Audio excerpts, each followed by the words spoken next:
Excuse me, sir. What can I do for you, young fella? Sir, do you know where the local courthouse is? I do. It's just a mile down that way.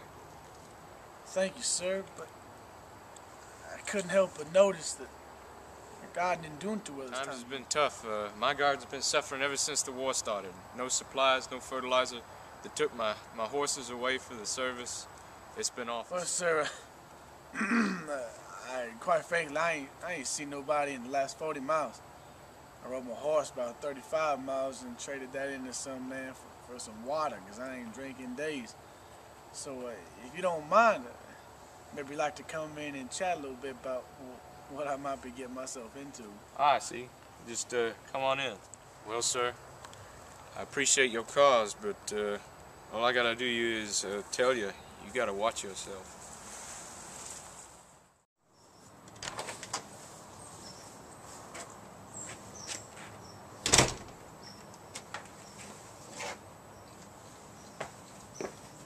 Perfect timing, sir. Do you have a minute to talk? Unfortunately, young man, I can't afford to. I gotta be home, you see. Maybe it'd be best if you came back tomorrow. Sir, you are Mr. Jeremiah Williams, correct? That's correct, son. In the employment of the Confederate States of America. Sir, I understand you're a busy man. You say, can you meet me in the morning, 5 or 6 o'clock? Son, you sound a bit rushed. How about 8 o'clock tomorrow? How's that sound? Yes, sir. I'll be here right on time. All right, see you then. Thank you very much. Good day. Finally, I'm gonna be a soldier. Just for you, Pa. Send them in. Glad you could finally make it. Well, Mr. Williams, I'm glad you could take the time out to see me. Me too. Jerry Smith, glad I could finally meet you. Nice to meet you, Jerry. How old are you? 19 years old, sir. Good. And why do you want to join the Army? Well, there's a couple reasons, sir. My father, him and I were very close. And we always used to go hunting in South Carolina. And he was like my best friend. He always told me that I had an eye down the rifle. He always wanted me to join the Army, but Ma would never let me. And then 2 weeks ago, Pa died of a long-lasting fever. So I'm going to do this for him. I'm going to do this for the whole South. Well, I appreciate your enthusiasm, Mr. Smith, but war's not all fun and games, you see. I got a lot of men that haven't eaten meat in months. I got a lot of men sick in their camps. No use to us. There ain't a lot of ammunition. We're restricted from sea and land due to the Union. We ain't got a lot of gunpowder. So it's going to take a little more than a sob story about Ma and Pa to convince me you're material for this here army. Don't you talk about my mom and pa like that!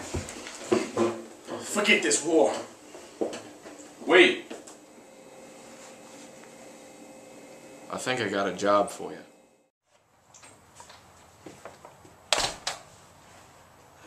Good afternoon, sir. Are you the general? No, I'm not, but I'm pretty close. What can I do for you, son? Jerry Smith, sir. Mr. Williams sent me over this way. Oh, did he? Yes, sir. Well, I guess that means you're trying to sign up for the Confederate States of American Army, eh? Yes, sir. Yes, sir. But I've been hearing some dark, some weird things about this here war. I've been hearing that Mr. Jefferson Davis isn't exactly what he's been all cracked up to be. And I thought, well, sir, why not join? Every man can help, right? Well, it appears that I've heard about the same thing, son. I got a letter from General Lee the other day, quite humorously pointed out that it appears that we have appointed the worst generals to command our forces and the most gifted and brilliant to edit our newspapers, so it sounds like we're somewhere on the same page. Well, what I can tell you most importantly, son, is the newspapers ain't lying. Things is tough. And if you're wanting to sign up for the Army, I can understand. Basically, all you need is what we got right here. We got this 1810 model 50 caliber rifle. Got a bayonet. It's pretty much the last of the powder in this here county. So I'm going to give it to you because I need to stay here. That's all I can really give you, son. But sir, I used to kill boars out back with my pa, but he never taught me how to use something like this or something like this, sir. I don't know what I'm doing. Son, these are dark times. Dark times for you, your homestead, your family, my family, everybody. The North is going to take that away from you and give you nothing. This is our last resort. It's either fight or it's fade away. You got to decide. Yes, sir. Well, I better be going. Well, sir, where the hell do I go? Well, son, I'll tell you what. There's a train that leaves for Virginia tomorrow. That's where you need to be stationed as a scout. You can meet up with General Lee there. I trust you'll endure the war. All I can tell you, son, is may God be with you. Good luck.